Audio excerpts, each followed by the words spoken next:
It was a tragedy that shocked the world.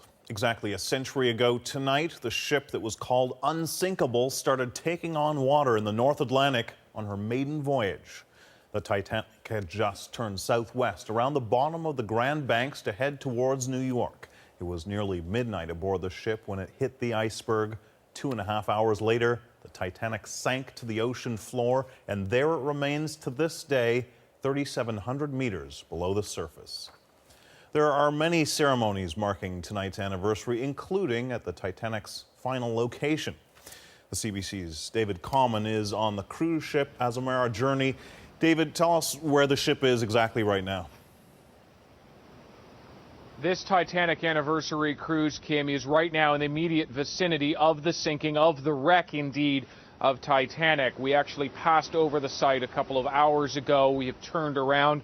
We're now heading east-southeast, back essentially over the wreck, and we are preparing for the exact 100th anniversary memorial. There will be a number of services on board, and I can actually refer you to this large spotlight in behind me. This will be used to illuminate the water. We're essentially stretched out beyond the bridge of the ship itself, down in these waters.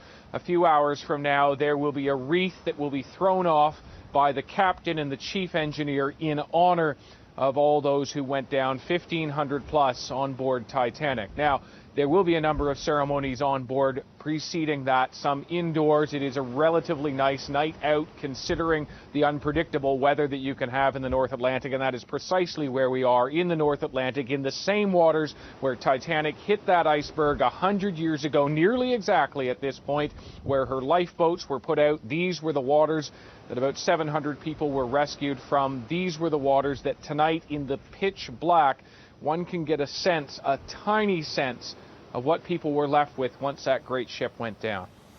David, those ceremonies of which you spoke, clearly they'll be very emotional for many people on board. How have they been preparing tonight?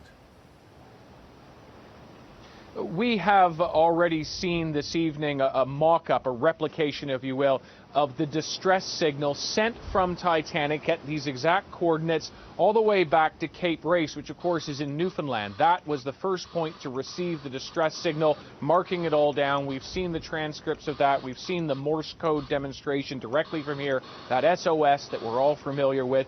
That's already occurred here, but particularly for many of the people on board with family connections to those who were on Titanic, those who died, indeed some of those who survived as well. This is particularly moving to be at this point in the North Atlantic where we're talking to you on this day, marking the 100th anniversary of Titanic's sinking. All right, thanks so much, David.